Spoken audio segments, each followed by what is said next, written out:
Congratulations, you've made it all the way to Chapter 4, Section 6, which deals with Cramer's rule.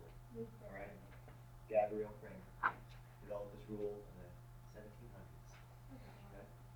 All right? Now, this really what it does. By the way, you guys notice all these are system of equations. These are two variable equations. They have x's and y's. These are all lines. All right? What are the three ways lines can cross? Perpendicular. Well, no. No. Either there's one solution, there's no solutions, or there's an infinite number of solutions. You have the same line twice. Now, we are going to solve for the coordinates for x and y without graphing, without using the substitution method, without using the elimination method. We're going to be using a method called Cramer's rule. So you guys have this in your journal right here. We're going to zoom in on number 2.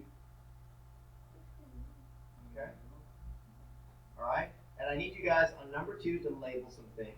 All right? I'd like you to label this A, B, C, D, E, and F.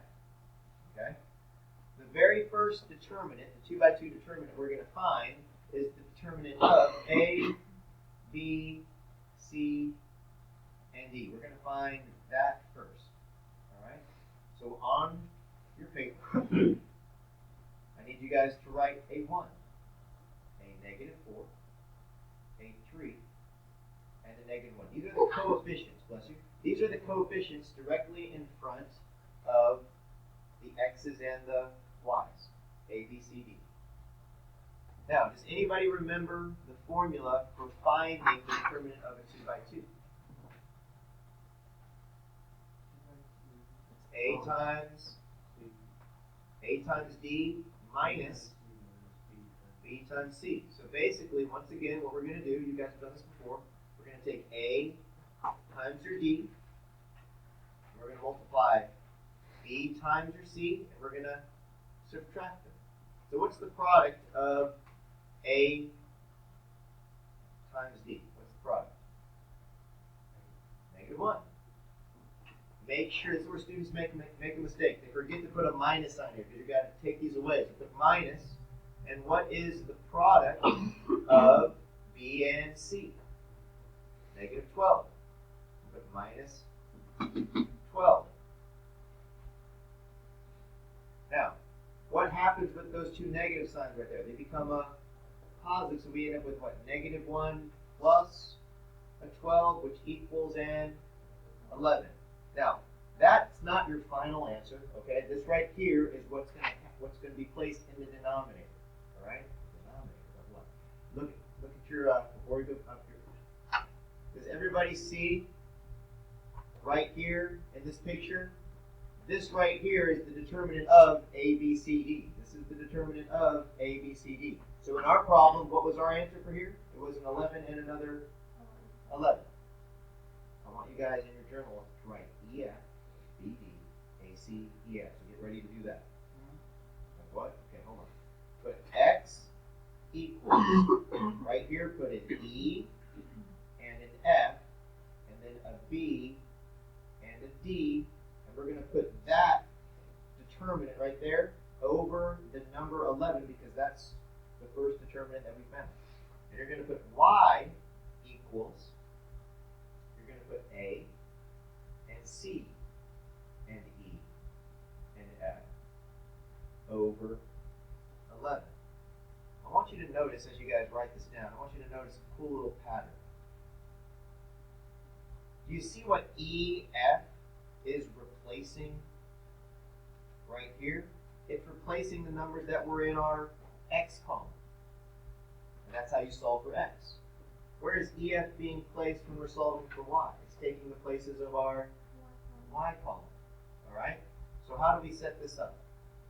What is E and F in this particular case? A 17 and a 29. So I want you guys to set this up with X equals the determinant of a 17, 29 goes right here. Now, B and D just stay the same. What was B and D? -4 and -1. And that's over 11. Y equals A and C. Remember, they stayed the same. That was just a 1 and a 3. But we're replacing We're replacing what? We're replacing the B and the D with 17 and 29.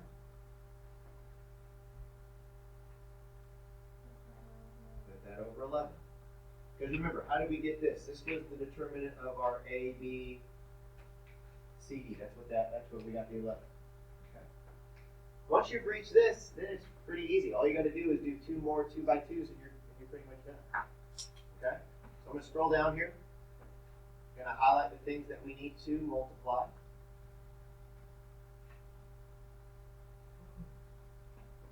That's A times D. There we go. So what is the product of the blue? What's the product of the blue? Right here. We got a negative 17. What am I going to do? Make sure I put a minus sign. Ooh, what's the product of 29 and negative 4? So negative 1/16. All right.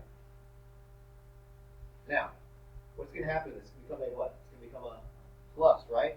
So we're going to have what? Negative 7. Oops, that's more than negative 17. Negative 17 plus 116, which gets me to a 99. So what does this, all of this right here become? This becomes a 99. Hey, what's 99 divided by 11? Bam. We just found our x variable, or x value. X is equal to 9. Why? Because this determinant divided by 11 was our answer. And this determinant was a 99. So 99 divided by 11 is 9. Let's do this one right here, everybody. What's the product of the blue and this one? That's simply a 29 minus. What's the product of the red? That's 51. The 29 minus 51 is what? Negative 22. So what I like to do, everybody, here's what I like to do. Is I like to put the answer, whatever I get for the answer, right above that denominator that I have. So I know that my y value is just simply negative 22 divided by 11. That's negative 2.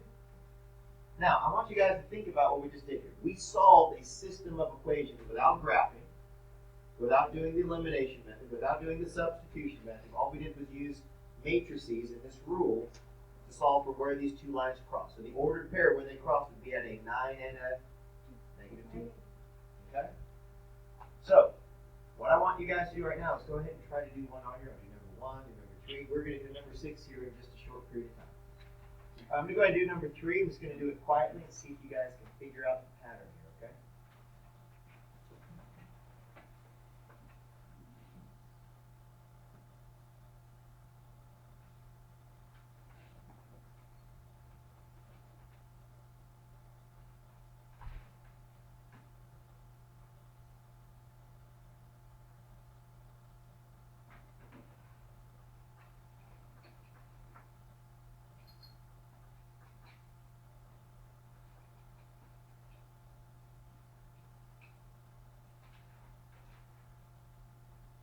This is your determinant right here of A, B, C, D. That's how you set it up.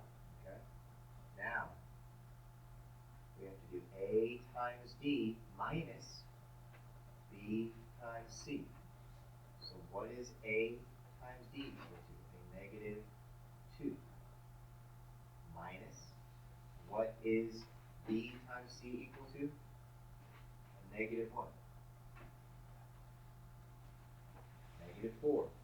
What's going to happen to these negatives? They become a positive, so the determinant is going to be negative 2 plus 4, which equals a 2.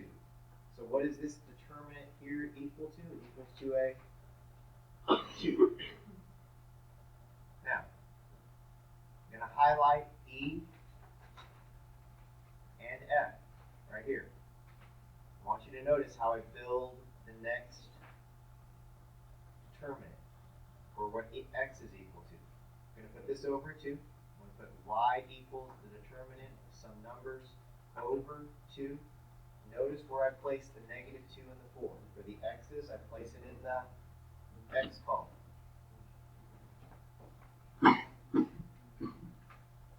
Negative 2 and 4. Or when I'm solving for y, I put those in the column where the y's, the coefficients for the y's were. Here, I'm going to simply place a negative 1 and a negative 1. Right here, I'm simply going to place a 2 and a 4. Then, once you've set it up, that's when you find your determinant of a 2 by 2. Okay? What's the product of the blue? The product of the blue is 2 minus. What's the product of the red? Product of the red is a negative 4. Can the answer be negative? Can the what? Yeah, answer can be negative. So right here, what if we have a 2 minus a minus 4, which is actually ends up being a 2 plus a 4, which gets us to a 6. So the x is equal to 6 divided by 2. So our answer for x is simply x equals 3.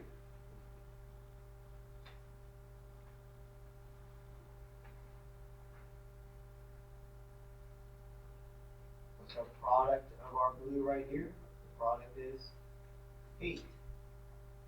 What's the product right here? Negative 8. What happens to these negatives? They cancel to a positive, so you have a 8 plus an 8, which gets us a 16.